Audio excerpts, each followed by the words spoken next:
Sometimes the way we treat others can change our entire destiny. And sometimes karma doesn't wait for tomorrow. It strikes in minutes. Before we jump back in, tell us where you're watching from. And if this story touches you, make sure you're subscribed because tomorrow I've saved something extra special for you. Now imagine walking into a luxury jewelry store, excited to purchase a gift for someone you love, only to be ridiculed, accused of being a thief, and humiliated in front of strangers just because of how you look. What happens next will not only shock you, it will remind us all about the power of dignity, the danger of assumptions, and the consequences of judging a book by its cover. Let's dive into today's story. The afternoon sun filtered through the tall windows of Whisk Luxury Jewelers, an elite boutique in the heart of downtown Atlanta. Inside, the air carried the faint scent of polished silver and rose water, a deliberate touch meant to evoke sophistication and old money. Soft classical music drifted through hidden speakers, a Chopin nocturne that seemed to slow time itself. The diamond cases were arranged like constellations across the showroom, each display illuminated by precision lighting that made every stone sparkle with impossible brilliance. Platinum necklaces hung on midnight blue velvet stands. Emerald rings sat nestled in silk-lined boxes. A crystal chandelier dangled from the vaulted ceiling, casting delicate patterns across the cream marble floor. Everything about Whisk Luxury Jewelers whispered exclusivity. This was not a place for casual browsers. This was a temple of wealth, where only the worthy were welcomed. At exactly 2:15 p.m. on a warm Friday afternoon, the frosted glass door opened with a soft chime, and Juliana Randolph stepped inside. Juliana was 34 years old, with radiant dark skin that seemed to glow even under the boutique's soft lighting. Her natural curls fell just past her shoulders, framing her face in a way that was both effortless and elegant. She wore a simple white t-shirt, untucked and comfortable, paired with light blue jeans that fit perfectly without trying too hard. On her feet were white sneakers, clean but clearly well worn. A small leather crossbody bag hung at her hip. Large gold hoop earrings caught the light as she turned her head, and on her left wrist sat a luxury watch, sleek and understated. The kind of timepiece that only revealed its value to those who knew what to look for. Around her neck hung a thin gold necklace with a delicate pendant, custom designed and unmistakably expensive to the trained eye. She looked comfortable, confident, at ease in her own skin. Juliana Randolph was the founder and CEO of Randolph Digital Solutions, a tech company that built e-commerce platforms for small and mid-sized businesses.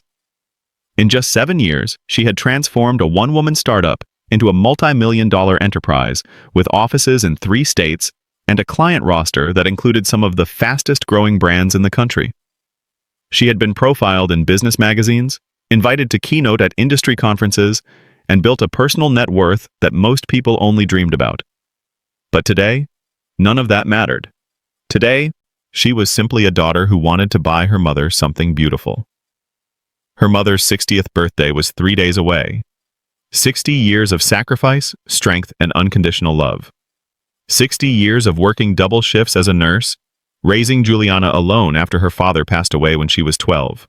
60 years of never giving up, never complaining, never asking for anything in return. Juliana wanted to give her the world, or at least a piece of it. She had spent hours researching online, scrolling through collections, reading reviews, comparing designs, and then she found it. The 48-carat Riviera diamond tennis bracelet, platinum setting. Flawless stones arranged in a continuous line of brilliance. $75,000. Exactly what her mother deserved. So here she was, ready to make the purchase. Ready to see her mother's face light up when she opened the velvet box. Ready to say thank you in the only way that felt big enough. Juliana stepped further into the showroom, her eyes sweeping over the displays with genuine appreciation. She moved slowly, taking in the beauty of each piece, her fingers hovering near but never touching the glass cases. There was something almost sacred about this space, and she respected it. Near the back of the showroom, 3 customers stood clustered around a display of engagement rings. 2 women and a man, all impeccably dressed. One woman wore a cream-colored suit with pearl buttons, her hair swept into an elegant updo. The other had on a designer dress with a handbag that probably cost more than most people's monthly rent. The man was in a dark suit, his tie perfectly knotted, his shoes polished to a mirror shine, and hovering near them, attentive and smiling, was a salesman. Abraham Rice was in his late 40s, tall and lean, with dark hair slicked back so precisely it looked almost painted on. His navy suit was tailored to perfection, every line sharp, every detail exact. His shoes gleamed. His cufflinks caught the light. His smile was practiced and professional, the kind that came from years of working in luxury retail, where charm was currency and first impressions meant everything. He laughed at something one of the customers said, his voice warm and engaged. He gestured toward a particular ring, pulling it from the case with careful reverence, placing it on a velvet tray for closer inspection. His entire body language radiated welcome and respect. "This is one of our finest pieces," Abraham was saying, his tone smooth and cultivated. 3-carat center stone, VS1 clarity, platinum band with micropave detailing. Truly exceptional craftsmanship. The woman in the cream suit leaned in closer, her eyes sparkling almost as much as the diamond. "It's gorgeous." "It is," Abraham agreed. "And for a discerning client such as yourself, I think it's absolutely perfect. Shall I have it sized for you?" The woman glanced at her companion, who nodded approvingly. "Yes, let's do that." "Wonderful," Abraham said, his smile widening. "I'll prepare the paperwork.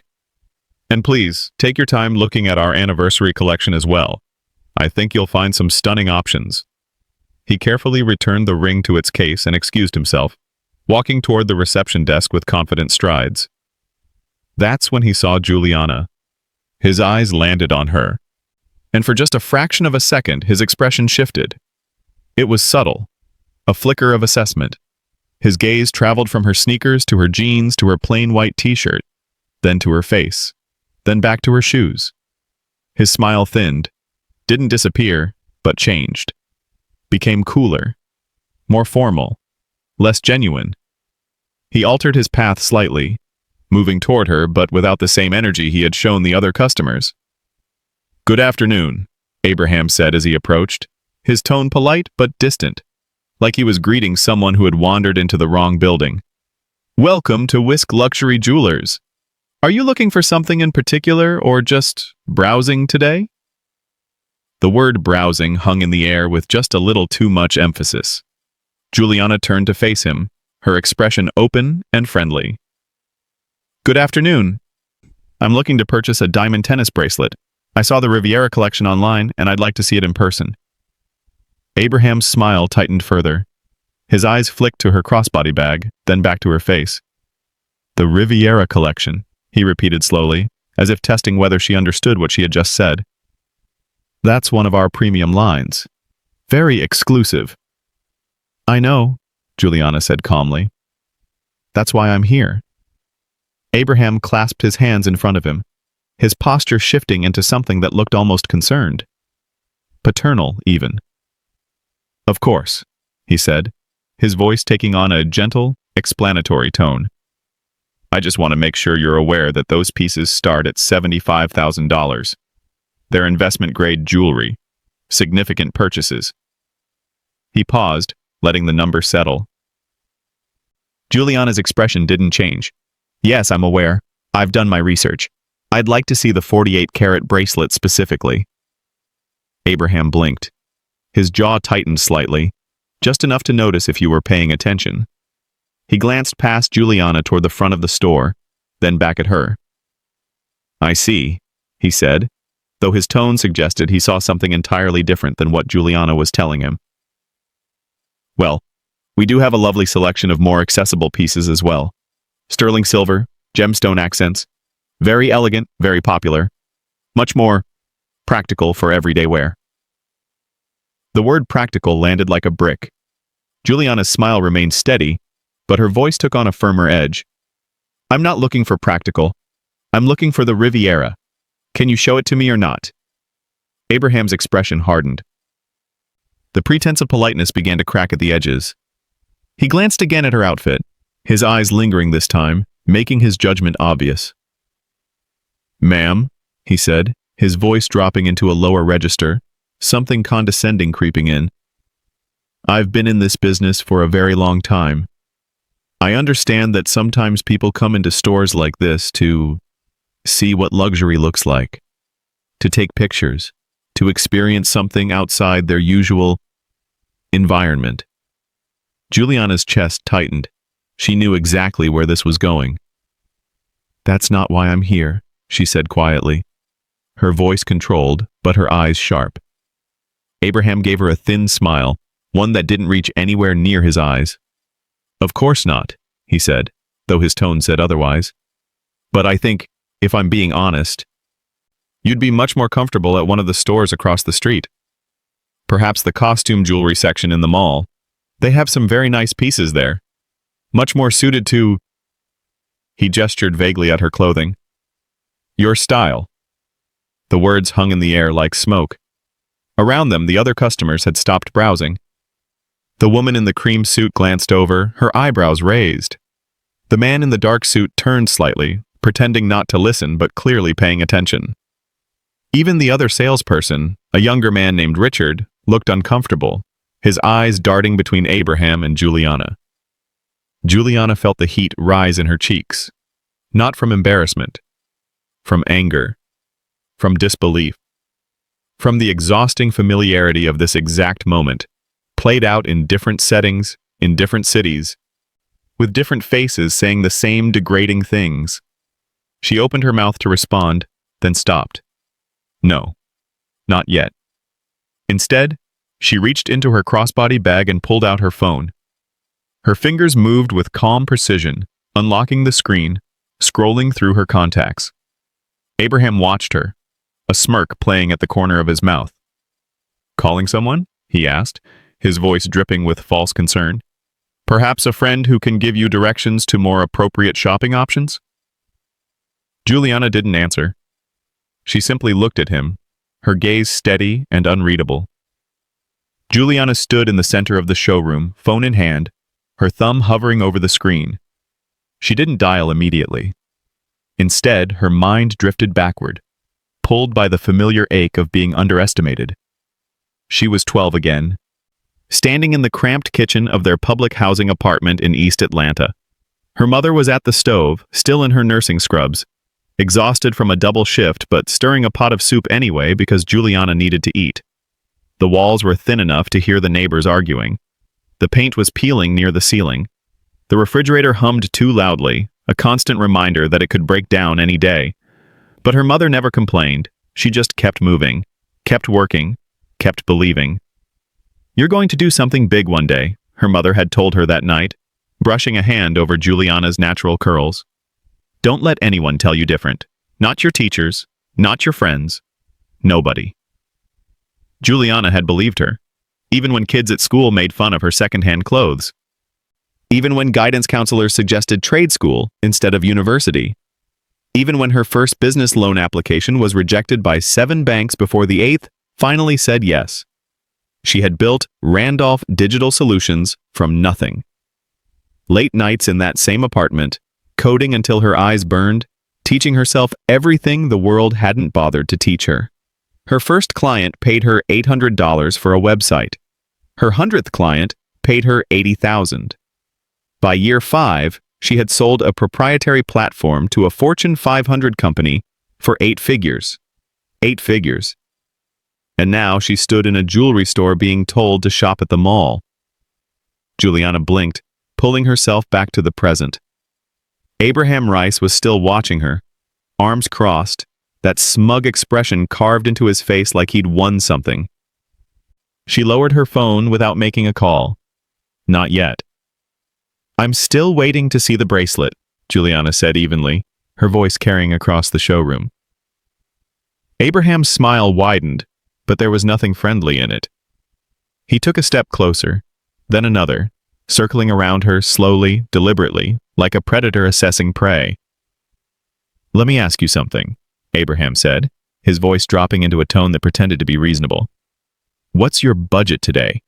I mean realistically." Because I'd hate for you to waste my time looking at pieces you can't afford. Juliana turned to face him directly. My budget isn't a concern. I told you what I want to see. Right, Abraham said, nodding as if he were being patient with a child. But see, that's the thing. People come in here all the time saying they want to see the premium pieces. And then when they hear the actual price, when they realize we're talking about $75,000, $80,000, $90,000, suddenly they remember they left something in the car. He chuckled, glancing at the other customers for validation. The woman in the cream suit looked away uncomfortably. The man in the dark suit pretended to study a display case. I'm not going anywhere, Juliana said quietly. Abraham's eyes drifted to her wrist. He gestured toward her watch with a dismissive flick of his hand. That's a nice piece, he said, his voice thick with skepticism. Patek Philippe, right? Or at least it's supposed to look like one. He leaned in slightly, squinting theatrically. Pretty convincing knockoff, actually. I've seen them online. You can get them for a few $100 if you know where to look. Juliana's jaw tightened. It's not a knockoff. Sure, Abraham said, straightening up with a patronizing smile. Look, I'm not judging. People wear replicas all the time. It's not a crime or anything. I'm just saying, if you're wearing a fake Patek, maybe we should focus on pieces that are more in your actual range. The words hit like a slap, but Juliana didn't flinch. She had been here before. Different store, different man, same script. I'd like to see the Riviera bracelet, she repeated, her voice steady as steel. The one in the locked case. The 48-carat platinum setting. Abraham stared at her for a long moment, his smile fading into something harder. Then he laughed, loud, sharp, enough to make everyone in the store turn and look. You're serious, he said, shaking his head in disbelief. You actually think I'm going to open that case for you? Yes, Juliana said simply. That's what salespeople do. They show customers the merchandise. Abraham's laughter died, replaced by a cold, assessing stare. His eyes moved from her watch to the necklace at her throat. He focused on the delicate gold pendant, his expression shifting from amusement to something darker. Where did you get that necklace? He asked abruptly. Juliana's hand instinctively moved to her collarbone. Excuse me? That necklace, Abraham repeated, his voice sharper now. It looks custom, high-end work. That's not something you just pick up at a department store. I bought it in Paris, Juliana said, her patience fraying at the edges. 2 years ago. Why does it matter? Abraham stepped closer, his voice dropping low enough that only she could hear. Because security keeps an eye on pieces like that, he said, his eyes boring into hers. Custom jewelry, designer watches, the kind of things people sometimes acquire without actually purchasing them. The implication hung in the air like poison. Juliana felt the world tilt slightly. Her breath caught, not from fear, but from the sheer audacity of what he was suggesting. Are you accusing me of stealing my own jewelry? She asked, her voice barely above a whisper but cutting through the space between them like a blade. Abraham shrugged, his expression infuriatingly casual. I'm just saying, things don't always add up. You walk in here dressed like that, asking to see our most expensive pieces, wearing jewelry that looks way too expensive for someone who shops in sneakers and jeans. It raises questions. Juliana's hand trembled slightly as she reached into her bag. Not with fear, with rage. With the white-hot fury of every single time she had been questioned, doubted, dismissed, and disrespected simply for existing in spaces that people like Abraham Rice thought she didn't belong. But she didn't explode. She didn't shout. She didn't give him the satisfaction. Instead, she pulled out her phone again. This time she opened the camera app, switched it to video, and angled it subtly toward her side, the lens pointing at Abraham without him noticing. Say that again, Juliana said calmly. The part about the jewelry raising questions. Abraham blinked, suddenly aware that something had shifted in the dynamic. What are you doing? I'm asking you to repeat what you just said, Juliana replied, her voice steady and clear. You said my jewelry raises questions because I'm dressed casually. You implied that I might have stolen it. I'd like you to say that again. On record. Abraham's face flushed. I didn't say you stole anything. You said security keeps an eye on pieces like mine, Juliana continued, her tone ice cold. You questioned where I got my necklace. You called my watch a knockoff. You told me to shop at the mall. So let's be clear about what's happening here. Abraham's jaw worked, his composure cracking. He glanced toward the reception desk where Bethany stood frozen, watching the scene unfold with wide eyes. He looked at Richard, the younger salesman, who had backed away slightly, clearly wanting no part of this. I think you should leave, Abraham said finally, his voice tight. I think I'll stay, Juliana replied. She slipped her phone back into her bag, the video still recording, capturing audio. Then she turned on her heel and walked calmly toward the entrance. Not running, not fleeing, simply moving with purpose. Abraham watched her go, a flicker of triumph crossing his face. Where are you going? He called after her. Juliana didn't answer. She pushed through the glass door and stepped outside onto the sidewalk. The afternoon sun was warm on her face. She could hear the muted sounds of traffic, the distant hum of the city carrying on as if nothing had just happened. She pulled out her phone again, her fingers no longer trembling. She scrolled through her contacts until she found the name she was looking for. Lewis Blackwell. Personal. She pressed call and lifted the phone to her ear. 1 ring. 2 rings. Juliana? Lewis's voice came through, warm and familiar, tinged with surprise. This is unexpected. How are you? Juliana took a breath, her voice calm and measured. Lewis? It's Juliana Randolph. I'm standing outside your Whisk Luxury Jewelers location in downtown Atlanta. I walked in 15 minutes ago to purchase a bracelet for my mother's birthday. She paused, letting the weight of what came next settle into her words. Your salesman just accused me of theft. Silence on the other end. Then, Lewis's voice, sharp and immediate. What? His name is Abraham Rice, Juliana continued, her tone steady and factual. He refused to show me the merchandise. He called my watch a knockoff. He questioned where I got my necklace and suggested I might have stolen it. He told me to shop at the mall instead. Another pause. She could hear Lewis breathing on the other end, could practically feel the fury building through the phone. Where are you right now? Lewis asked, his voice tight with controlled anger. Outside the store, on the sidewalk. Stay there. I'm 10 minutes away. Do not leave. I won't, Juliana said. And Juliana? Yes? I'm sorry. This should never have happened. Juliana ended the call and slipped her phone back into her bag. She leaned against the warm brick wall of the building, her heart still racing, but her mind clear. Inside the store, Abraham walked back toward the reception desk, his shoulders relaxed, his expression smug. He leaned against the counter where Bethany stood, shaking his head with exaggerated disbelief. Some people, he muttered, loud enough for Richard to hear. They come in here thinking they can just demand to see whatever they want. No idea how the real world works. Bethany glanced nervously toward the door. Do you think she's actually calling someone? Abraham scoffed. Who's she going to call? Her lawyer? Please. She'll be gone in 60 seconds. They always are. Richard said nothing, but his eyes drifted toward the entrance, a knot of unease tightening in his chest. Outside, Juliana stood in the sunlight, arms crossed, waiting. 60 seconds came and went. She didn't move. Juliana stood on the sidewalk outside Whisk Luxury Jewelers, her back against the warm brick, arms folded across her chest. The sun beat down on the downtown Atlanta street, but she barely felt it. Her mind was focused, her breathing steady. She checked her watch. Inside the store, Abraham Rice leaned casually against the reception desk, a satisfied smirk playing across his lips. Bethany stood beside him, fidgeting with a pen, her eyes darting nervously between Abraham and the glass doors.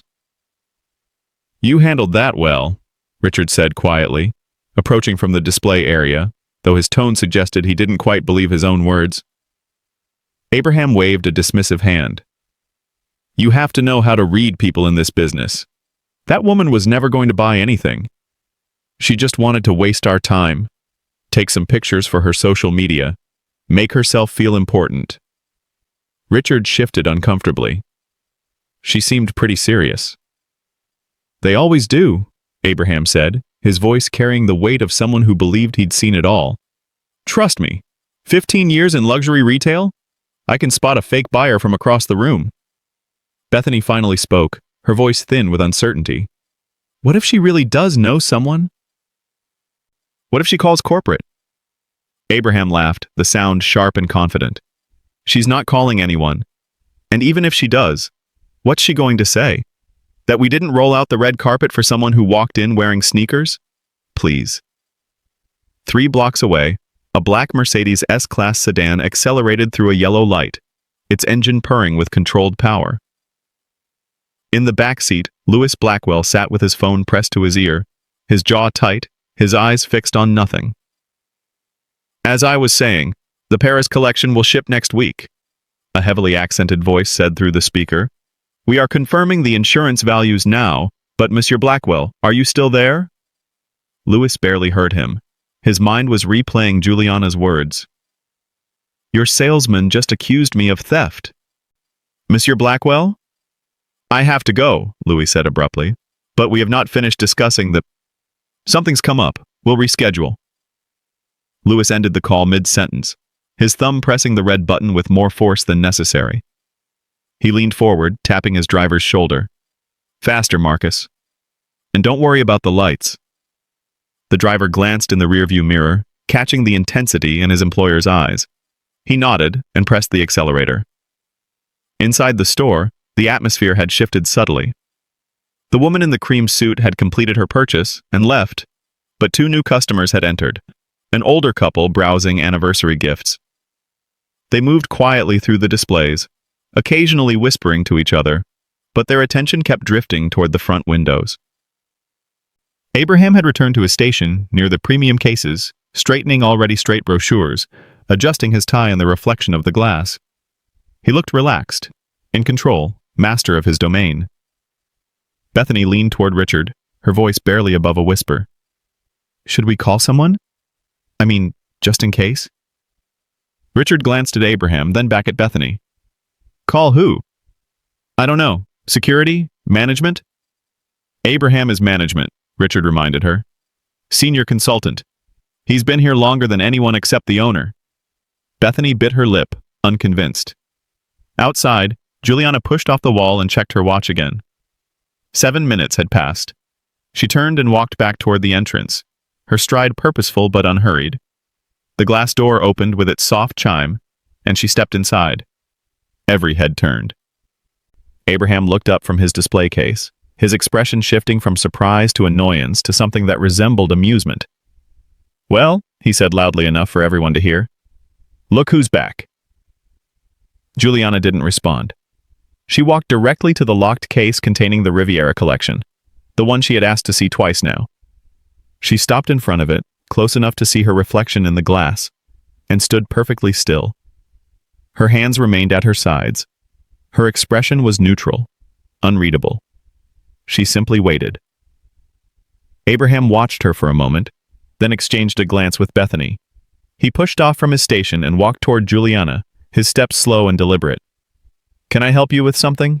He asked, his voice dripping with false politeness. Or are you just here to window shop some more? Juliana's eyes remained fixed on the bracelet behind the glass. I'm waiting for the owner. Abraham laughed, sharp and sudden. The owner? Right. Louis Blackwell. You really expect me to believe he's coming down here because of you? Yes, Juliana said simply. That's adorable, Abraham said, shaking his head. You know what I think? I think you called a friend, or maybe your boyfriend. And now you're standing here trying to save face, hoping we'll just forget about this whole embarrassing situation. Juliana said nothing. She didn't even look at him. Abraham's smile faltered slightly. Her silence was somehow more unsettling than any response she could have given. You know what? Abraham continued, his voice hardening. I'm going to do you a favor. I'm going to forget this ever happened.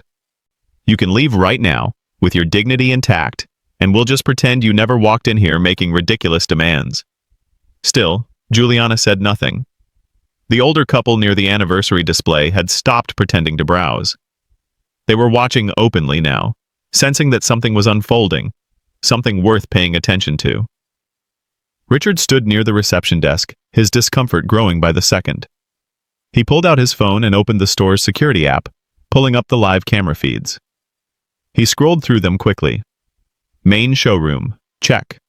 Display cases, check. Entrance, check.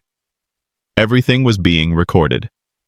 He glanced at Abraham, who was still standing near Juliana, arms crossed, his posture radiating false confidence. Richard had a sinking feeling in his stomach. The Mercedes took a sharp right turn, tires squealing slightly against the pavement. Louis Blackwell gripped the door handle, his knuckles white. His mind was racing through implications, consequences, damage control. Juliana Randolph wasn't just a customer. She was a client worth over $200,000 in purchases over 3 years. She was a woman with 22 million followers across social media platforms. She was someone who could destroy a brand's reputation with a single post, and one of his employees had accused her of theft. "How much longer?" Louis asked, his voice tight. 3 minutes, maybe 4, the driver replied, navigating through traffic with practiced precision. Louis pulled out his phone and opened his contact list. He scrolled to the district manager, then hesitated. No. He needed to see this himself first. He needed to understand exactly what had happened before he started making calls that would end careers. Inside the store, Abraham's confidence was beginning to show cracks.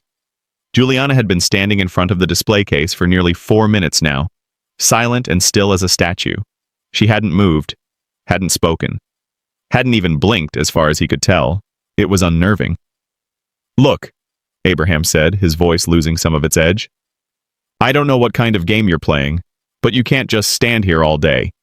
If you're not going to make a purchase, I'm going to have to ask you to leave." Juliana's eyes shifted slightly, meeting his in the reflection of the glass.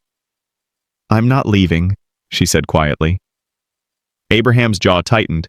He opened his mouth to respond, but before he could speak, the store phone rang. The sound cut through the tension like a knife. Bethany jumped slightly, then hurried to answer it. "Whisk Luxury Jewelers, this is Bethany. How may I—" She stopped mid-sentence, her face going pale. Her eyes widened, and she looked directly at Abraham. "Yes, sir," she said into the phone, her voice barely steady. "Yes, he's here. I'll let him know." She hung up slowly, her hand trembling. "Who was that?" Abraham demanded. Bethany swallowed hard, her voice coming out as barely more than a whisper. "The owner. Louis Blackwell." Abraham's expression shifted, confusion flickering across his features. "What did he want?" Bethany's eyes darted to Juliana, then back to Abraham. "He's pulling up now." The words hung in the air like a guillotine blade. Abraham's face went through several expressions in rapid succession. Disbelief. Confusion. The first cold touch of fear. "That's impossible," he said, but his voice lacked conviction. Richard looked down at his phone, refreshing the security camera feed for the front entrance. A black Mercedes was visible at the corner of the screen, pulling up to the curb. "Abraham," Richard said quietly, "there's a car outside." Abraham spun toward the windows, his breath catching. Juliana remained exactly where she was, standing in front of the Riviera collection, her reflection perfectly still in the glass. And for the first time since she had walked into Whisk Luxury Jewelers, the faintest hint of a smile touched the corner of her lips. The door to the Mercedes opened. Louis Blackwell stepped out onto the sidewalk, his expression darker than storm clouds. He was 52, with silver hair swept back from a face that had seen decades of business deals, negotiations, and the kind of difficult decisions that separated successful entrepreneurs from failed ones. His shoes made soft, deliberate sounds against the marble floor. His presence filled the room instantly, commanding attention without a single word spoken. Every conversation stopped. Every movement froze. Abraham turned from the window, his face still processing the impossibility of what was happening. His mouth opened, words forming on his lips, some explanation or greeting ready to deploy. But Lewis Blackwell didn't even look at him. His eyes found Juliana immediately, standing exactly where she had been for the past several minutes, in front of the locked case containing the Riviera collection. His expression softened instantly, the hard edges of anger giving way to something warmer, more personal. "Juliana," Lewis said, his voice carrying across the silent showroom. He crossed the distance between them in quick strides, and before anyone could process what was happening, he embraced her. Not a formal handshake or a polite acknowledgement. A genuine embrace, the kind reserved for family, for people who mattered. Juliana returned it, her composure finally cracking just slightly as she felt the validation of being seen, truly seen, by someone who understood exactly who she was. "I'm so sorry," Lewis said quietly, pulling back but keeping his hands on her shoulders. "This should never have happened. Not here. Not anywhere." Abraham stood frozen behind them, his brain struggling to catch up with what his eyes were showing him. The owner of Whisk Luxury Jewelers, Louis Blackwell himself, was embracing the woman Abraham had just spent the last half hour dismissing, mocking, and accusing of theft. Bethany had backed away from the reception desk, her face the color of old paper. Richard stood near the display cases, his phone still in his hand, the security feeds forgotten. The older couple who had been browsing anniversary gifts stood near the entrance, their eyes wide, neither of them daring to leave now that the real drama was unfolding. Lewis finally turned, his gaze sweeping across the showroom until it landed on Abraham. The warmth that had been in his expression moments before vanished, replaced by something cold and cutting. "Abraham Rice," Lewis said, his voice quiet but carrying the weight of absolute authority.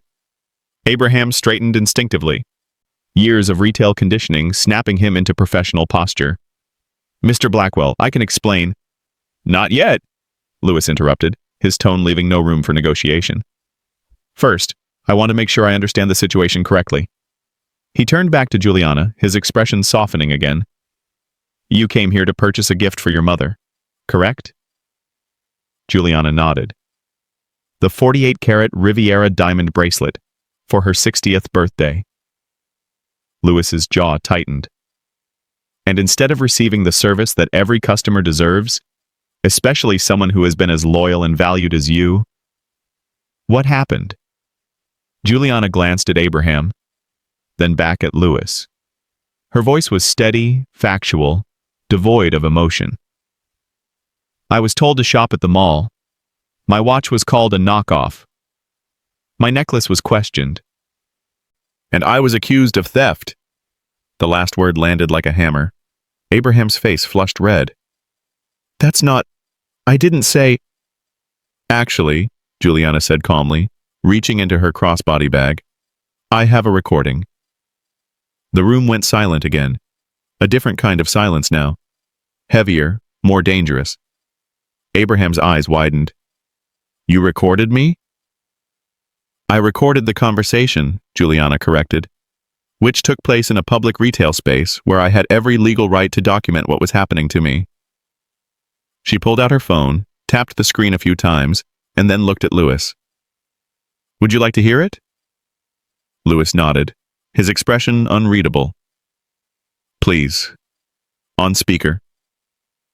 Juliana adjusted the volume and pressed play. Abraham's voice filled the showroom, tinny through the phone speaker but unmistakably clear. "That's a nice piece. Patek Philippe, right? Or at least it's supposed to look like one. Pretty convincing knockoff, actually." Bethany's hand went to her mouth. "Because security keeps an eye on pieces like that. Custom jewelry, designer watches, the kind of things people sometimes acquire without actually purchasing them." The older woman near the entrance gasped audibly. "You walk in here dressed like that, asking to see our most expensive pieces, wearing jewelry that looks way too expensive for someone who shops in sneakers and jeans. It raises questions." Lewis's hands clenched into fists at his sides. The recording continued for another 30 seconds, Abraham's voice growing more condescending, more accusatory, each word digging his grave deeper. When it finally ended, Juliana lowered the phone and slipped it back into her bag. No one spoke. Abraham's face had gone through several color changes, from red to white to a sickly gray. His mouth opened and closed, but no sound came out. Lewis turned to face him fully, and when he spoke, his voice was glacier cold. "Is that your voice, Abraham?" Abraham swallowed hard. "Mr. Blackwell, if you would just let me explain the context." "Context?" Lewis repeated, the word sharp as broken glass. "The context is that one of my most valued clients, a woman who has purchased over $200,000 worth of jewelry from my stores over the past 3 years, walked in here to buy a gift for her mother, and was treated like a criminal. I was trying to protect the store's interests," Abraham said desperately, his voice rising. "We've had issues with theft, with people coming in and—" "Stop talking," Lewis said, his voice dropping to a deadly quiet. Abraham's mouth snapped shut. Lewis took a step closer, his eyes never leaving Abraham's face. "Juliana Randolph," Lewis said slowly, as if explaining something to a child, "is the founder and CEO of Randolph Digital Solutions. She is worth over $50 million. She has been featured in Forbes, Fortune, and Business Insider. She is personal friends with luxury brand owners across 3 continents. She has never, not once, been anything but gracious, professional, and respectful in every interaction she has had with my staff." He paused, letting the words sink in. "Until today. Until she had the misfortune of encountering you." Abraham's eyes darted around the room, looking for support, for someone to defend him, for any escape from what was happening. He found none. "You accused her of theft," Lewis continued, his voice rising slightly now, controlled fury bleeding through.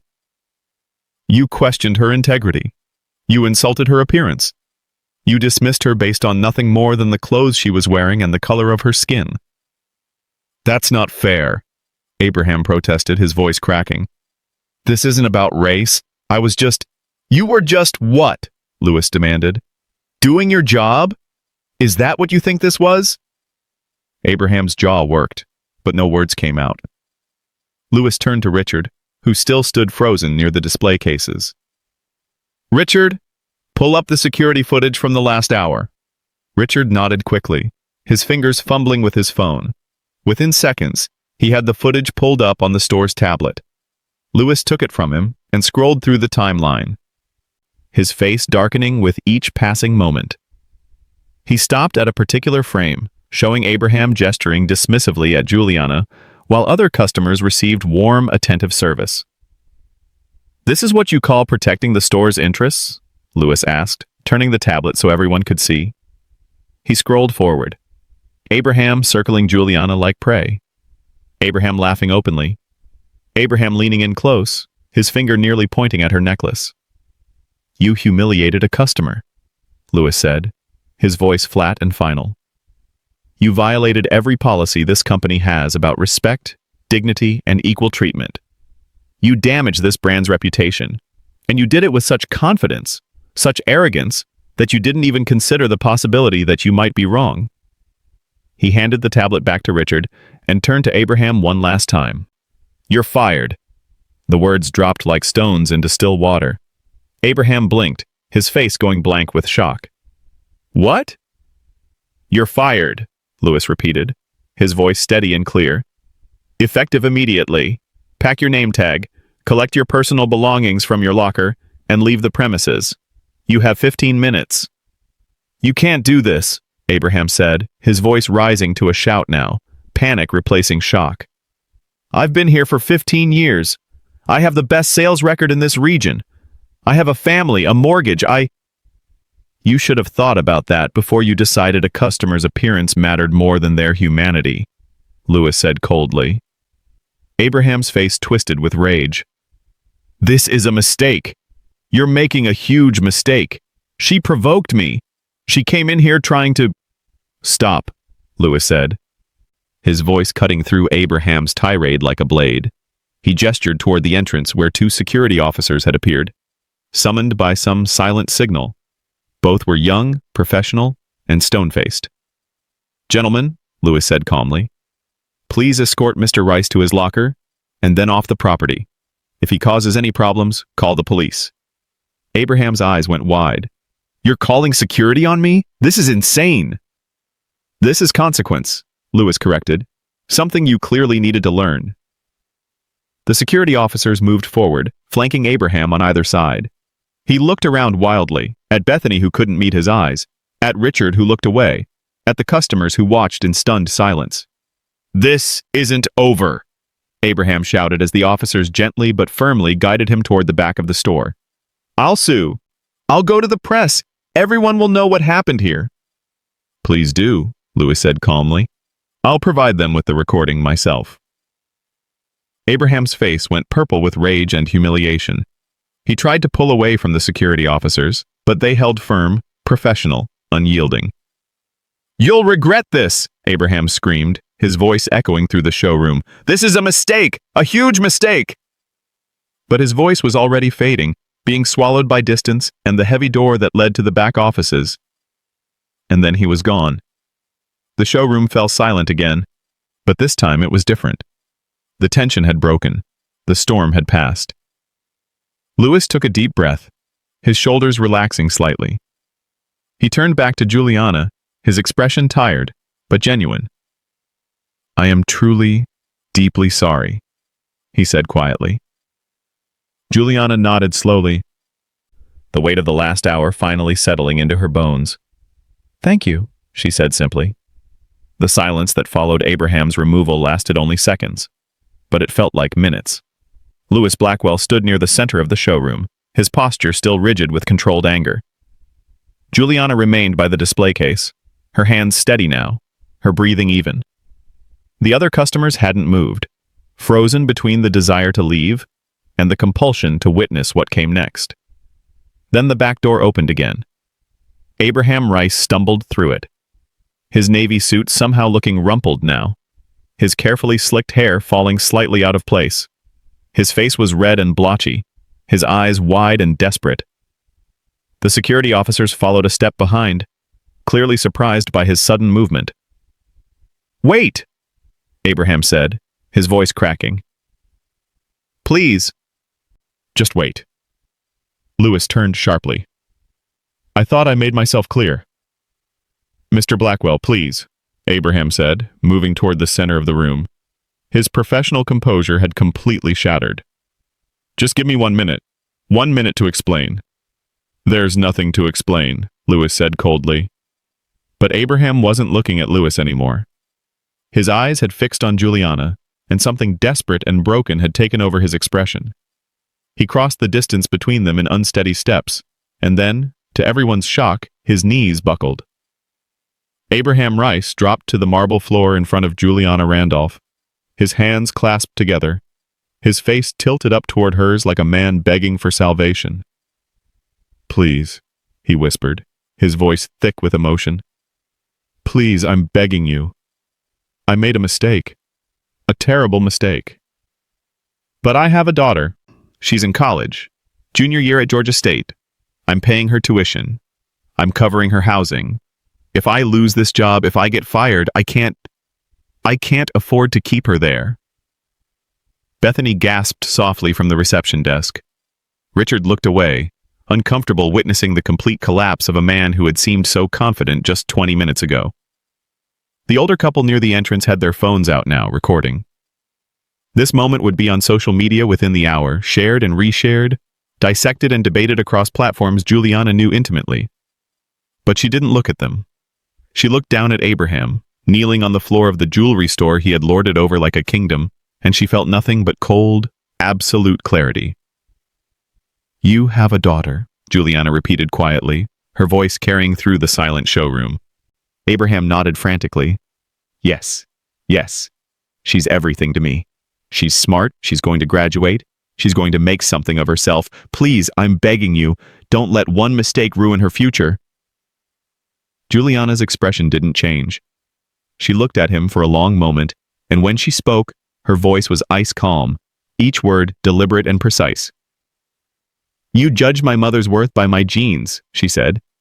You looked at me and decided, based on nothing but my clothes and my skin, that I couldn't possibly deserve to be here, that I couldn't possibly have earned the right to walk into this store and spend my money.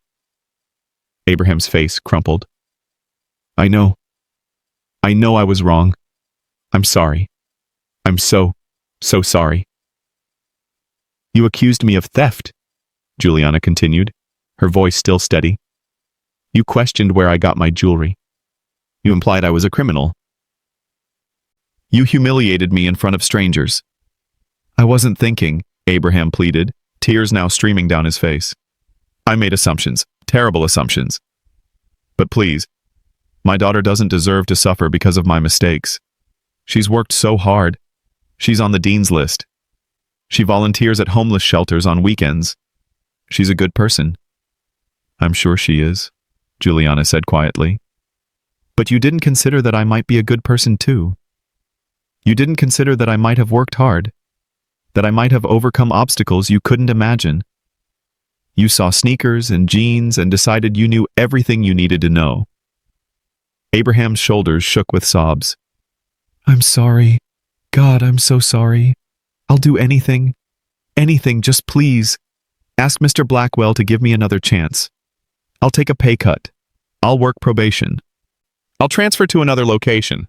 Just please don't let this destroy my family. For a moment, something flickered across Juliana's face. Not sympathy exactly.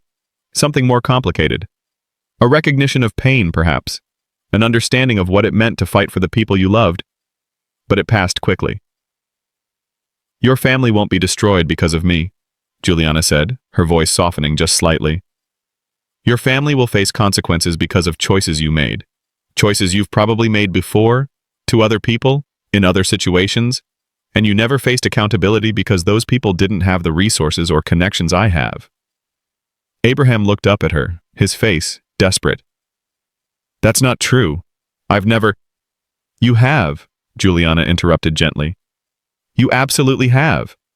Because people who think the way you do, who judge the way you do, they don't suddenly develop those instincts. They practice them. Over years. Over hundreds of small interactions where they made someone feel small, unworthy, less than. Abraham's mouth opened, but no words came out. Because he knew she was right.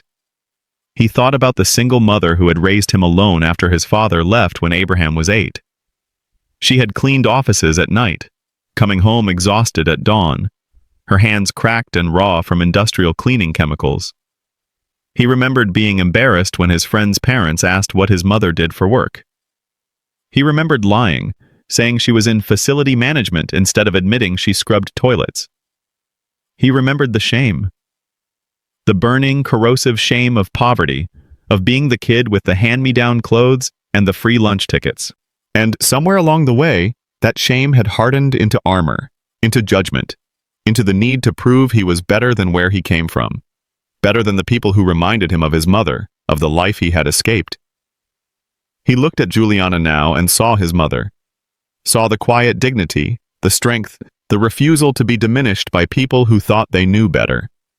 And he realized, with crushing clarity, that he had become exactly the kind of person who would have dismissed his own mother without a second thought. I understand, Abraham whispered, his voice barely audible. Louis Blackwell had been watching the exchange in silence, but now he stepped forward, his expression unreadable. Abraham, he said quietly, it's time to go. The security officers moved closer, their presence gentle but firm. Abraham climbed slowly to his feet, his legs unsteady, his face streaked with tears. He looked at Juliana one more time, and she met his gaze with the same calm, unflinching composure she had maintained throughout the entire ordeal. I hope your daughter succeeds, Juliana said finally. I hope she becomes everything you want her to be. And I hope you tell her what happened here today, not to punish her, but to teach her, to make sure she never treats another human being the way you treated me. Abraham nodded slowly, unable to speak. The security officers guided him toward the back door, and this time he didn't resist. He walked like a man in a dream, or perhaps a nightmare, his career and his certainty crumbling with each step. The door closed behind them with a soft click. The showroom remained silent for several long seconds. Then the older couple near the entrance quietly slipped out, their phones still in hand, their expressions stunned. Other customers who had been frozen in place began to move again, returning to their browsing with hushed whispers and sidelong glances. Louis turned to Juliana, his expression softer now, touched with something that looked like respect. "I can't apologize enough," he said. Juliana took a breath, feeling the tension finally begin to drain from her shoulders. "You already did. And you took action. That matters more than words." Louis nodded, then gestured toward the locked display case. "Would you still like to see the Riviera collection?" For the first time since entering the store, Juliana smiled. A real smile, small, but genuine. "Yes," she said, "I would." Louis walked to the case and produced a small key from his pocket. The lock clicked open, and he carefully removed a velvet tray containing 3 diamond tennis bracelets. He carried it to a nearby table equipped with professional lighting and a magnification lamp. "Please," he said, gesturing for Juliana to join him. She crossed to the table and looked down at the bracelets. They were even more stunning up close, each diamond catching and reflecting the light in cascading brilliance. The platinum settings were flawless, the craftsmanship extraordinary. Louis activated the magnification lamp and positioned it over the center bracelet, the 48-carat piece Juliana had come here to purchase. "This is our finest example," Louis said, his voice returning to the warm professionalism of a true expert. "Each stone is internally flawless, D-color grade, ideal cut. The platinum is 950 purity, hand-finished by our master jeweler in Antwerp." Juliana leaned closer, examining the bracelet under the intense light. She could see every facet, every carefully calculated angle designed to maximize brilliance and fire. It was perfect. Absolutely perfect. She thought of her mother, the woman who had worked doubles to keep food on the table, the woman who had believed in Juliana when the world said girls from public housing didn't become tech CEOs, the woman who deserved to wear something this beautiful, this meaningful. Juliana straightened and met Louis's eyes. "I'll take it," she said. Louis smiled, genuine warmth spreading across his face. "I'll have it packaged immediately. And Juliana, please consider this a gift. No charge." Juliana shook her head firmly. "Absolutely not. I came here to purchase this bracelet, and that's what I'm going to do." After what happened, you proved that accountability matters to you," Juliana interrupted gently. "You don't need to give away inventory to make this right. You already did that by taking action." Louis studied her for a moment, then nodded with respect. "Very well. I'll prepare the paperwork." As he moved toward the back office to retrieve the necessary documents, Juliana remained at the table, her fingers hovering over the bracelet without quite touching it. She thought about Abraham, broken and begging on the floor. She felt no satisfaction in his downfall, no triumph, just a quiet, exhausted relief that for once, just this once, the story had ended differently than it usually did. Usually, she would have been the one escorted out, the one questioned, the one whose word carried no weight against a white man in a suit. But not today. Today, the system had worked. Imperfectly, painfully, but it had worked. And her mother would get her bracelet. Louis Blackwell gestured toward a discreet door at the far end of the showroom, one that blended so seamlessly with the wall that most customers never noticed it existed. "Please," he said quietly. "Let's handle the rest in private." Juliana followed him through the door and into a world that existed solely for the store's most valued clients. The private salon was small but exquisitely appointed, with pearl gray walls, a round table of polished walnut, and 2 leather chairs that looked like they belonged in a gentleman's club. Soft lighting came from a modern chandelier, and the air carried the faint scent of vanilla and bergamot. Louis pulled out one of the chairs for Juliana, then moved to a concealed cabinet along the wall. "May I offer you something to drink? Champagne? Water? Coffee?" "Water would be lovely," Juliana said, settling into the chair. The leather was butter soft, the kind that probably costs more than most people's monthly salary. Louis retrieved a bottle of sparkling water from a small refrigerator, along with a crystal glass. He poured carefully and set it before her, then took the seat across the table. For a moment, neither of them spoke. "I need to apologize again," Louis finally said, his voice heavy with genuine remorse. "What happened out there was inexcusable. Abraham Rice represented my brand, my values, and he violated both in the worst possible way." Juliana took a sip of water, savoring the cold clarity of it. "You took action. That's more than most would do." "It's the bare minimum," Louis countered. "And frankly, it's personal for me. You've done more for this brand than any advertising campaign ever could." Juliana tilted her head slightly. "You're talking about the product launch." "I am," Louis said, leaning back in his chair. 2 years ago, when we were preparing to debut the Constellation collection. Do you remember?" How could she forget? It was at a charity gala in downtown Atlanta, a fundraiser for children's literacy programs. Juliana had been invited as a keynote speaker, and she'd worn one of Whisk's new pieces, a stunning diamond and sapphire necklace that had caught the light every time she moved. "I remember," Juliana said. "We were struggling," Louis admitted. "The luxury market was oversaturated. Our competitors had bigger marketing budgets. Celebrity endorsements, social media campaigns we couldn't match. We were about to launch the Constellation collection, and honestly, we weren't sure it would get any attention." He paused, his expression thoughtful. "And then you wore that necklace. You posted about it on your platforms. You talked about it in your speech, about how supporting quality craftsmanship matters, how investing in beauty created by skilled artisans is an act of cultural preservation.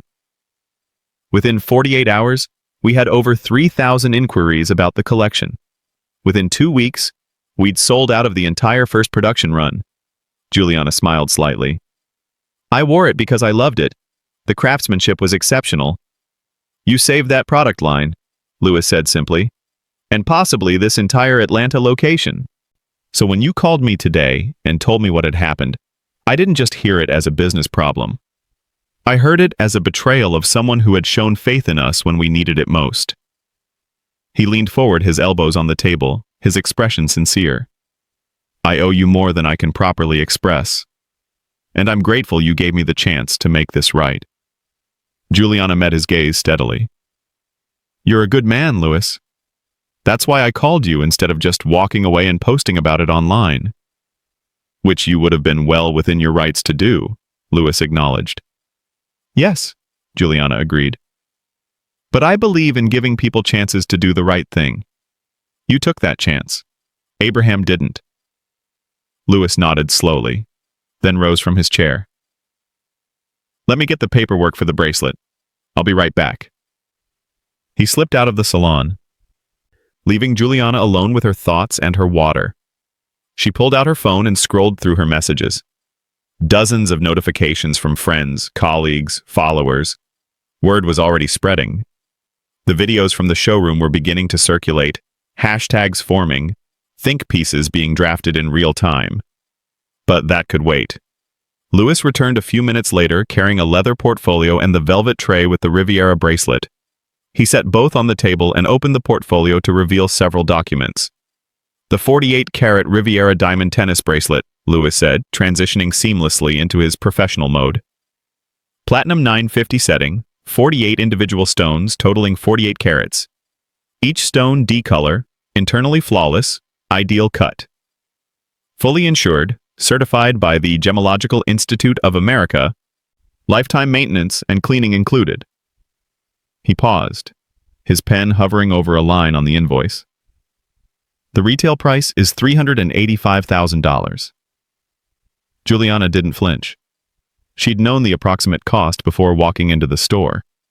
She reached into her bag and pulled out a slim black card holder, extracting a black American Express Centurion card. She placed it on the table between them. Louis took it with practiced care and produced a portable card reader from the portfolio. As he processed the transaction, Juliana's eyes drifted to the office window visible through the half-open door of the salon. Abraham Rice sat in a chair inside the office, his head in his hands, one of the security officers standing nearby. He looked up just as the card reader beeped, confirming the transaction. His eyes found the tablet screen that displayed the payment total, $385,000. Approved. Abraham's face went white, then gray. He sagged back into the chair as if someone had cut his strings, his mouth opening and closing soundlessly. The security officer leaned down, asking if he was all right, but Abraham didn't seem to hear him. He stared at that number, understanding finally and completely the magnitude of what he had dismissed, who he had insulted, what he had lost. Juliana looked away. There was no satisfaction in watching him break. "All set," Lewis said, sliding a receipt across the table for Juliana's signature. "Would you like the bracelet packaged in our standard presentation box, or do you have a preference?" "The standard box is fine," Juliana said, signing her name with smooth, practiced strokes. "But I do have one request." "Anything," Lewis said immediately. "I'd like it engraved on the interior of the clasp." "Is that possible to do today?" Lewis smiled. "We have a master engraver on site. It would take about 45 minutes. What would you like it to say?" Juliana thought of her mother's face, the way it would light up when she opened the velvet box. The way her fingers would trace the diamonds, the way she would probably cry and tell Juliana it was too much, too extravagant. She shouldn't have.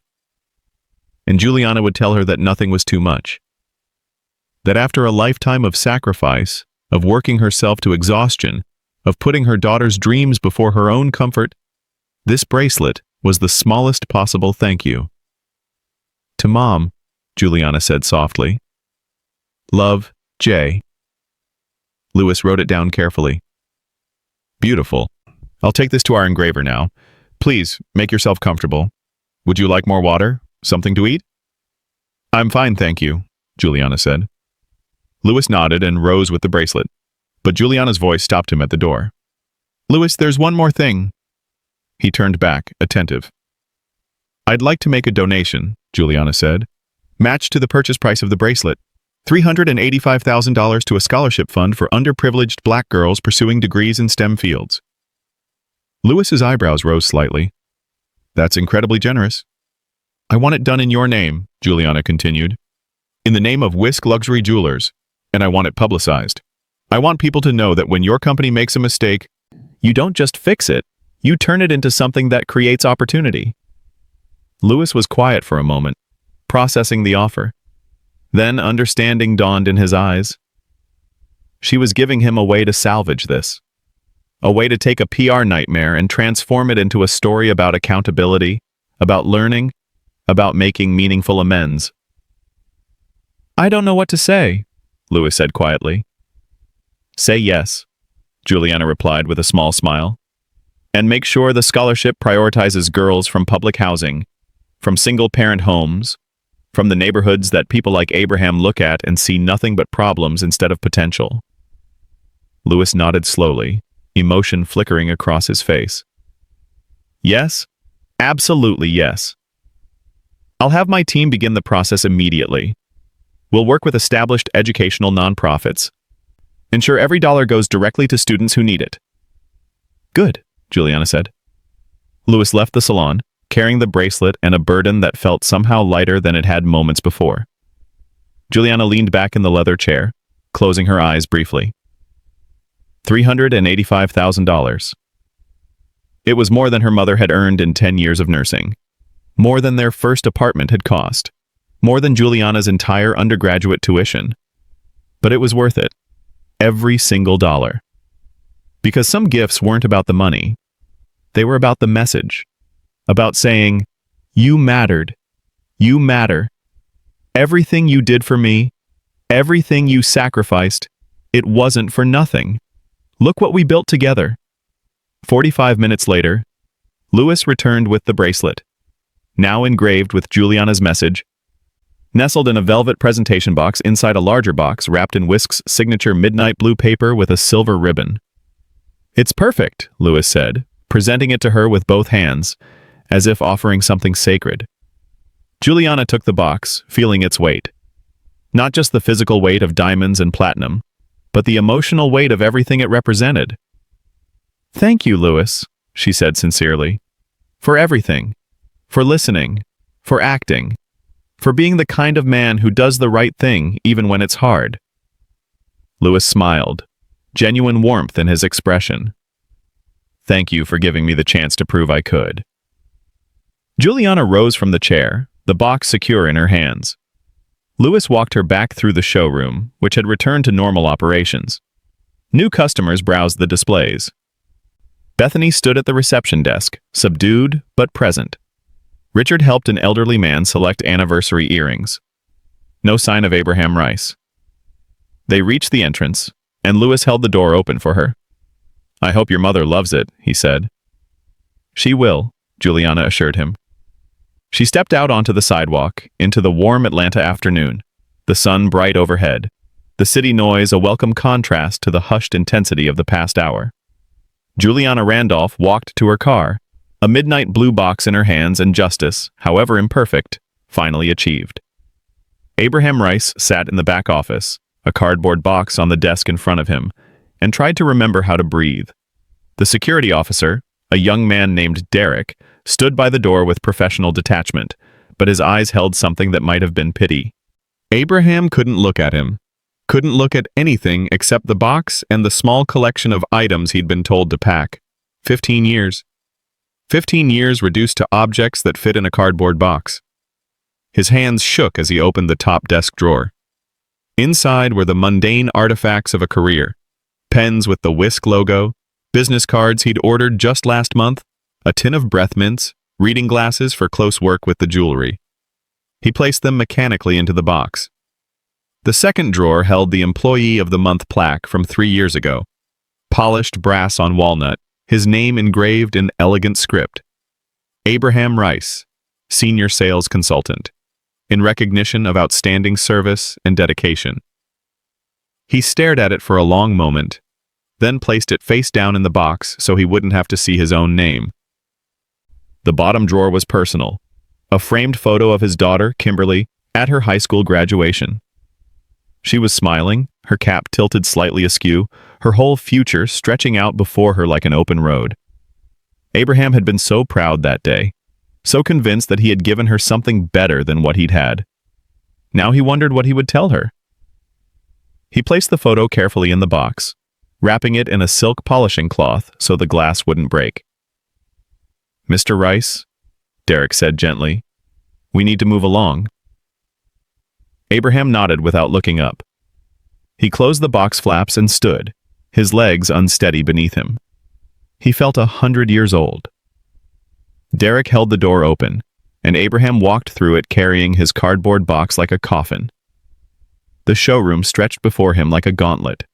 Every head turned. Every conversation stopped. The space that had been his domain for 15 years, where he had been respected and feared and deferred to, now felt like a courtroom where the verdict had already been delivered. Bethany stood at the reception desk, her eyes red-rimmed. She looked at him and then quickly away, unable to hold his gaze. Richard was near the display cases, helping a customer, but his hands had stilled on the jewelry tray. Even the customers, strangers who had no stake in this drama beyond the entertainment value, stared openly. Some had their phones out. Recording. Always recording. Abraham walked slowly, each step deliberate, his eyes fixed on the glass doors ahead. Derek followed a respectful distance behind, close enough to intervene if needed, but far enough to preserve what little dignity Abraham had left. Near the Riviera display case, the same case he had refused to open for Juliana, an elderly woman whispered to her companion. Abraham caught only fragments. "That's him. Accused her of theft. Can you imagine?" His face burned. His chest felt tight. The box in his hand seemed to grow heavier with each step. He passed the spot where he had stood just an hour ago, confident and dismissive, telling Juliana Randolph she should shop at the mall. The memory felt surreal now, like something that had happened to someone else in another lifetime. How had he not seen it? How had he been so certain, so smugly convinced of his own judgment? The glass doors loomed ahead. Derek moved forward to open them, and then Abraham was outside, stepping from the climate-controlled sanctuary of the boutique into the humid Atlanta afternoon. And straight into a wall of camera flashes. 5, maybe 6 people clustered on the sidewalk, phones and cameras raised, lenses trained on him like weapons. A woman in a blazer held a microphone, a news station logo visible on her lapel. Mr. Rice, can you comment on what happened inside? Is it true you racially profiled a customer? How do you respond to the videos that are already going viral? Abraham froze, his brain struggling to process this new nightmare. How did they know? How were they already here? Then he remembered the customers filming inside, the ones who had posted in real time, tagging locations, adding hashtags, feeding the machine that turned private moments into public spectacle. Someone had tipped off the media. Of course they had. No comment, Derek said firmly, stepping between Abraham and the cameras. Please clear the way. But the reporters didn't move. The cameras kept flashing. Questions kept coming. Overlapping. Relentless. Do you regret your actions? Will you be filing a wrongful termination suit? What do you have to say to Juliana Randolph? Abraham's phone buzzed in his pocket. Once, twice, 3 times in rapid succession. He ignored it, clutching his cardboard box tighter, trying to push past the crowd. Derek finally managed to create a path, using his body as a shield, and Abraham stumbled through it to the parking garage adjacent to the boutique. The reporters followed for a few steps, then seemed to lose interest as he disappeared into the concrete structure. Abraham made it to his car, a 7-year-old Lexus he'd been meaning to replace, and set the box on the hood with trembling hands. He fumbled for his keys, dropped them, picked them up with fingers that didn't want to cooperate. His phone buzzed again, insistent, demanding. He pulled it out and saw 17 missed calls. 12 from his wife Sarah, 3 from his daughter, 2 from numbers he didn't recognize. Before he could decide whether to look at the messages, the phone rang again. Sarah's photo filled the screen, her smiling face from their anniversary dinner last year. Abraham's thumb hovered over the decline button. He couldn't. He had to. He answered. Abraham. Sarah's voice was tight, strained, barely controlled. Tell me it's not true. Tell me the video I just watched isn't real. Abraham closed his eyes, leaning against the car. Sarah. I'm watching it right now, she continued, her voice rising. Someone sent me a link. You're on TikTok, Abraham. Twitter, Instagram. Everywhere. There's a video of you on your knees, begging. There's audio of you accusing that woman of stealing. Tell me it's fake. Tell me someone edited it. It's not fake, Abraham whispered. Silence on the other end. Long and terrible. They fired you, Sarah said finally, not a question. Yes. Oh my God. Her voice broke. Abraham, what did you do? What were you thinking? I don't know, he said, his own voice cracking. I was just doing my job. I thought she was... You thought what? Sarah demanded. That she didn't belong there? That she couldn't afford anything? Based on what? Her clothes? Abraham had no answer. Or rather, he had an answer. But saying it out loud would make it real in a way he wasn't ready to face. Kimberly called me, Sarah said, quieter now. She's seen it too. Her friends are texting her. They're asking if that's her father in the video. Do you understand what this means? Not just for us, but for her? I know, Abraham said. God, I know. I'll fix it. I'll find another job. This isn't about another job, Sarah interrupted. This is about who you are. About what you did to another human being. And now the whole world knows. The line went dead. Abraham stood in the parking garage, his phone silent in his hand, his career in a cardboard box, his life unraveling in real time across 1,000 social media feeds. He sank down, sitting on the curb next to his car, his head falling into his hands. The concrete was rough and warm beneath him. The parking garage smelled of exhaust and oil and failure. He heard a car approaching, the soft purr of an expensive engine. He didn't look up.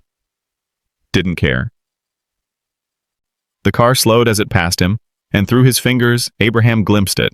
A black town car, windows tinted, elegant and understated. Through the rear window, just for a moment, he saw her. Juliana Randolph sat in the back seat, her profile visible, her expression serene, and beside her on the leather seat, unmistakable in its midnight blue wrapping with silver ribbon, was the bracelet box. The box he had refused to open for her. The box that represented a sale he could have made. A commission that would have been substantial. A customer who would have returned again and again. As the town car passed, Abraham's eyes caught something else. The edge of the receipt, tucked partially under the box, a corner of it visible. The numbers were clear. $385,000. $385,000. The number burned into his retinas, searing itself into his memory. The biggest sale that would have ever been his, now gone. The commission that would have been nearly $40,000, enough to cover Kimberly's tuition for the year with money left over, gone. All of it. Gone. Because he had looked at a woman in jeans and sneakers and decided she didn't deserve his time. The town car glided away, turning out of the parking garage into the afternoon sunlight. And Juliana Randolph never looked back. Not once. She simply rode away with her mother's birthday gift, leaving Abraham Rice sitting on a curb with a cardboard box and the ashes of everything he had built. His phone buzzed again. More messages. More calls. More videos being shared. More comments being posted. More strangers weighing in on his worst moment. His biggest mistake.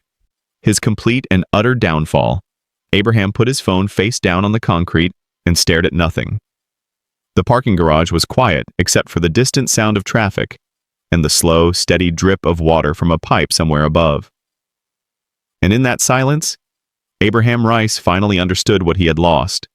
Not just a job, not just a commission, not just his reputation, but the lie he had been telling himself for years, that he was better than where he came from, that he had earned the right to judge others, that his success gave him permission to look down on people who reminded him too much of the shame he'd never dealt with. The lie had kept him warm for 15 years. Now it was gone, and he was cold. So very, very cold. Juliana woke to sunlight streaming through the windows of her downtown Atlanta penthouse and the gentle buzz of her phone on the nightstand. She reached for it, still half asleep, and opened her eyes to see the notifications counter had stopped at 9999 plus. She sat up, suddenly alert. The top notification was from her social media manager. "You need to see this. Whisk jewelry is trending #1 nationwide." Juliana opened Twitter and watched the hashtag unfold like a digital wildfire. Video clips from the store, screenshots of receipts, think pieces about racial profiling in luxury retail. Hot takes from influencers, celebrities, ordinary people sharing their own stories of being dismissed, doubted, disrespected. The narrative had crystallized overnight. Successful black woman humiliated, then vindicated. Owner does the right thing. Racist salesman fired, justice served. Except it wasn't quite that simple, and Juliana knew it. She scrolled through her Instagram, where she had 22.4 million followers. People who had followed her journey from startup founder to tech success story. Her last post had been 2 days ago, a casual shot of her morning coffee with a caption about gratitude. She thought about what she wanted to say now. How to frame this moment not as revenge or triumph, but as something more nuanced, something that might actually create change instead of just feeding the outrage machine. She got out of bed, walked to her bathroom, and looked at herself in the mirror. Natural curls, no makeup, still in her sleep shirt. Real. Unfiltered. Herself. Then she opened her jewelry box and removed the Riviera bracelet. The diamonds caught the morning light, throwing tiny rainbows across the white marble countertop. She fastened it around her wrist, feeling the cool weight of it, the smooth platinum against her skin. She returned to her bedroom, sat on the edge of her bed where the light was best, and held up her wrist. The bracelet gleamed. Behind it, slightly blurred but visible, was the Atlanta skyline through her window. She took the photo. Then she opened Instagram, uploaded it, and began to type. Dignity is the real luxury. Everything else is just decoration. Yesterday, I experienced something that happens to Black people every day in spaces where we're told we don't belong. I was judged not by my character, my accomplishments, or my intentions, but by my appearance. But I was also shown what accountability looks like, what leadership looks like, what it means when people in power choose to do the right thing, even when it's hard. This bracelet is a gift from my mother, who taught me that my worth isn't determined by how others see me. She was right. To everyone who shared their own stories in the last 24 hours, I see you, you matter, keep taking up space. She tagged the photo with #WhiskJewelry and pressed post. Then she put her phone face down on the bed and went to make coffee. 9:17 a.m. By the time Juliana finished her first cup, the post had 3.2 million likes. 10:30 a.m. Lewis Blackwell stood at a podium in the conference room of Whisk's corporate headquarters, facing a sea of reporters, cameras, and recording devices. He wore a charcoal suit, his expression serious but composed. Behind him, projected on a large screen, was the Whisk logo and a single line of text, a commitment to change. "Good morning," Lewis began, his voice steady. "Thank you for being here. I'm going to make a brief statement, and then I'll take questions." He glanced down at his notes, then looked back up, meeting the eyes of the reporters directly.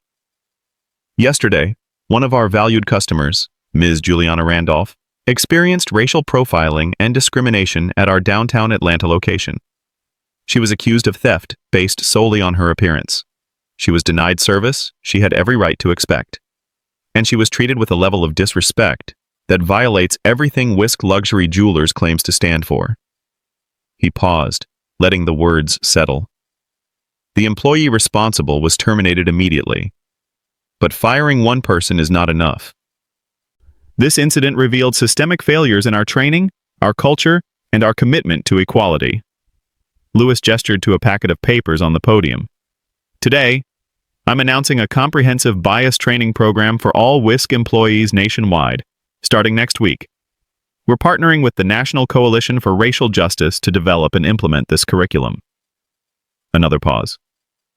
Additionally, Whisk Luxury Jewelers is committing $1 million over the next 3 years to a scholarship fund for underprivileged Black girls pursuing STEM degrees. This fund will prioritize students from single-parent households and public housing, the communities that are too often overlooked. A reporter's hand shot up, but Lewis continued. "I want to be clear. These measures are not about public relations. They're about acknowledging that we failed and committing to do better." Ms. Randolph showed tremendous grace in how she handled this situation. She gave us the opportunity to make things right. I hope we prove worthy of that opportunity. He nodded to the reporters. "I'll take questions now." 11:45 a.m. Abraham Rice sat on his couch in his living room, laptop open, staring at his LinkedIn profile. The notifications had started around midnight and hadn't stopped. Messages, comments, connection requests, all of them variations on the same theme. Racist. You got what you deserved. Hope you never work in retail again. This is what happens when prejudice meets consequences. Some were more creative, some were threatening. Some were just sad, people sharing their own experiences of discrimination, telling Abraham he represented everything wrong with customer service, with luxury retail, with America. His profile picture stared back at him, smiling and confident, taken just 6 months ago during a company event. That man felt like a stranger now. Sarah had taken Kimberly to her sister's house for the weekend. She'd said they needed space. Abraham hadn't argued. He knew what she really meant. They needed space from him, from the shame, from the man who had become a viral symbol of everything decent people were supposed to oppose. His phone vibrated on the coffee table. A text from Kimberly. "Dad, my friends keep sending me the videos. People are asking if that's really you. I don't know what to tell them. Abraham's hands hovered over the keyboard, trying to formulate a response. What could he possibly say? That it wasn't as bad as it looked? That he'd made a mistake? That he was sorry? All of it was true. None of it was enough. He typed and deleted 3 different messages before finally settling on, "It's me. I was wrong. I'm sorry you have to deal with this." The 3 dots appeared, showing she was typing. Then they disappeared. Then appeared again. "I'm embarrassed to have your last name right now." The message hit like a physical blow. Abraham closed his laptop and leaned back against the couch, staring at the ceiling. His daughter was embarrassed of him. His wife could barely look at him. His career was over.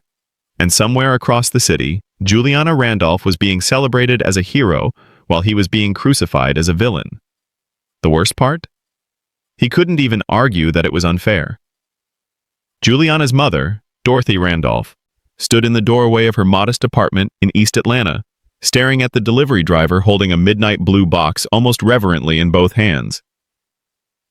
"Dorothy Randolph?" the driver asked. "Yes?" "I have a special delivery for you. Signature required." Dorothy signed the electronic pad with shaking hands, and the driver carefully placed the box in her arms. It was heavier than she expected, substantial.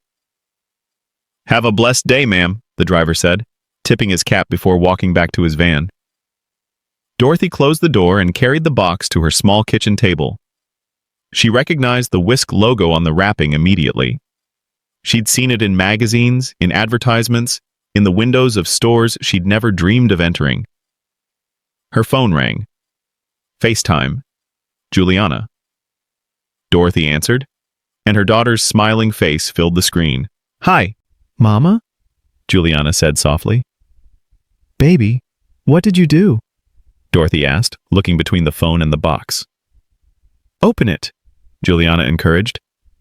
Dorothy's fingers trembled as she untied the silver ribbon and carefully peeled back the midnight blue paper. Inside was a velvet box, and inside that, cushioned in silk, was the most beautiful thing Dorothy Randolph had ever seen. Diamonds caught the afternoon light streaming through her kitchen window, each stone a tiny star.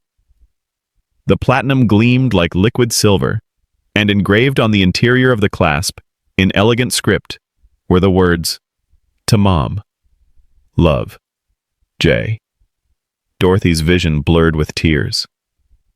"Juliana," she whispered, "baby, this is too much." "It's not enough," Juliana said, her own voice thick with emotion. "It could never be enough for everything you've done for me. Everything you sacrificed. Everything you believed in when no one else did." Dorothy lifted the bracelet from its box with reverent fingers, feeling the weight of it, the craftsmanship, the love it represented. "Try it on," Juliana urged. Dorothy fastened it around her wrist with trembling hands. It fit perfectly, the diamonds dancing in the light every time she moved. "How do I look?" Dorothy asked, holding her wrist up to the camera. "Like a queen," Juliana said, smiling through her tears. "Like the amazing woman you've always been." They stayed on the call for another hour, Dorothy asking about every detail of the bracelet while Juliana told her an edited version of the story. No need to mention the ugliness. That was over now. This moment was just about them, mother and daughter, celebrating how far they'd come together. Richard Flores sat across from Louis Blackwell in the same private salon where Juliana had completed her purchase the day before. He'd been surprised when Louis called him in for a meeting, more surprised when Louis asked about his career goals. "I've been thinking," Richard said carefully, "about what I witnessed yesterday, about Abraham, and how he treated Ms. Randolph, and about how I didn't say anything." Louis leaned forward, listening. "I told myself it wasn't my place," Richard continued. "That Abraham was senior to me, that he knew what he was doing. But the truth is, I knew it was wrong. I felt it in my gut, and I stayed silent because it was easier." He met Louis's eyes. "That was my wake-up call. I don't want to be the kind of person who sees injustice and does nothing. I don't want to spend my career keeping my head down and hoping I never have to make a hard choice." Louis nodded slowly. "What are you saying, Richard?" I'm saying I want to be better. I want to learn. I want to be the kind of leader who speaks up, who does the right thing even when it's uncomfortable. He paused. I know there's a senior consultant position open now. I'd like to be considered for it. Not because I think I deserve it, but because I want the chance to prove I can do it right. Lewis studied him for a long moment. You're honest, he said finally. That's rare. The position is yours on a probationary basis, but you'll be going through the bias training twice, once with everyone else and once in a leadership intensive. Can you commit to that? Richard didn't hesitate. Absolutely. They shook hands. And as Richard left the salon, he felt something he hadn't expected. Hope that maybe, sometimes, people really could learn. Really could change. Really could be better than they were yesterday. 1 month later, the private dining room at Canoe Restaurant overlooked the Chattahoochee River, its waters catching the golden light of early evening. White tablecloths, fresh orchids, soft jazz playing from hidden speakers. 60 candles arranged on the center table, one for each year of Dorothy Randolph's life. Juliana sat at her mother's right hand, watching the candlelight dance across Dorothy's face, across the Riviera bracelet on her wrist. Her mother hadn't taken it off since the day it arrived. She wore it to church, to the grocery store, to her nursing shifts at the hospital. She wore it like armor, like a reminder, like proof that dreams could become diamonds if you believed long enough. 20 people filled the room. Family, friends, colleagues from the hospital, neighbors who had watched Juliana grow up in that public housing apartment and never doubted she'd become someone extraordinary. The air was warm with laughter and love, and the particular kind of joy that comes from celebrating someone truly worth celebrating. Dorothy stood as the meal ended, tapping her water glass with a spoon. The room quieted. I'm not much for speeches, she began, her voice strong despite the emotion flickering in her eyes. But when you turn 60, you earn the right to say a few things. Gentle laughter rippled through the guests. I raised my daughter alone, Dorothy continued, her gaze finding Juliana's. And there were days I didn't think we'd make it. Days when the electricity got shut off, when there wasn't enough food, when I worked so many hours I could barely remember my own name. She paused, looking down at the bracelet on her wrist. But I had one rule. One thing I told Juliana every single day, from the time she was old enough to understand. Never let anyone dim your light. Not poverty, not prejudice, not people who look at you and decide they know your whole story before you've said a word. Dorothy's voice grew stronger. My daughter just gave me the most expensive gift I've ever received. But the real gift she's given me, the one that matters more than any bracelet, is showing the world that our light can't be dimmed, not by circumstances, not by people who think they're better than us, not by anyone. She raised her glass. So here's what I want to say to everyone in this room. Keep your light burning, keep it bright, and when someone tries to dim it, shine even harder. That's how we win. The room erupted in applause. Juliana stood and embraced her mother, feeling tears slide down her cheeks, not from sadness but from the pure, uncomplicated love of knowing she'd honored the woman who had given her everything. The bracelet caught the candlelight between them, throwing tiny rainbows across the white tablecloth, each one a small miracle. Across town, Abraham Rice stood behind a glass display case in the Lenox Square Mall, arranging cubic zirconia earrings on a velvet tray. The kiosk was small, cramped, surrounded by foot traffic and food court smells, and the constant din of mall shoppers, a far cry from Whisk luxury jewelers. He wore a red polo shirt with the kiosk's logo embroidered on the chest. Affordable elegance. The irony wasn't lost on him. It had taken 3 weeks to find this job. 3 weeks of sending out resumes, making calls, swallowing his pride and applying to positions he would have laughed at a month ago. Most places hadn't even responded. The ones that did had clearly Googled his name, seen the videos, made the connection. This was the only offer he'd received. $8 an hour, no commission, no benefits. The manager had been blunt. I'm taking a chance on you. Don't make me regret it. Abraham straightened the earring display and forced his face into something resembling a smile as a teenage girl approached the kiosk. She couldn't have been more than 16, wearing a school uniform, backpack slung over one shoulder. She leaned over the case, examining the jewelry with the careful scrutiny of someone working with limited funds. "Excuse me," she said politely. "Are these real diamonds?" Abraham's throat tightened. The question was innocent. Simple. But it landed like a knife between his ribs. "No," he said, his voice coming out rougher than intended. "They're cubic zirconia, high quality, very convincing, but not real diamonds." The girl nodded, unfazed. "How much are these hoops?" $19.99? She pulled a crumpled $20 bill from her pocket and held it out. "I'll take them." Abraham packaged the earrings in a small box, processed the transaction, handed her the receipt. The whole exchange took 90 seconds, $20. His commission on that sale, if there had been one, would have been 40 cents. At Whisk, his average sale had been $12,000. His commission on a good month had been more than he'd make here in a year. The girl walked away, clutching her small bag, smiling like she'd just bought treasure. Abraham watched her go, and felt the weight of every choice he'd made settle deeper into his bones. That evening, Juliana pulled up to Whisk Luxury Jewelers just as the last customers were leaving. She hadn't announced her visit, hadn't called ahead. She just wanted to see it again. The place where everything had changed. Louis Blackwell was near the entrance, saying goodbye to an elderly couple, when he spotted her through the glass. His face lit up with genuine pleasure, and he held the door open as she approached. "Juliana?" he said warmly. "This is a wonderful surprise." "I hope I'm not intruding," she said. "Never." He glanced at his watch. "We're closing in 10 minutes, but I have something I'd like to show you, if you have time." She nodded, curious.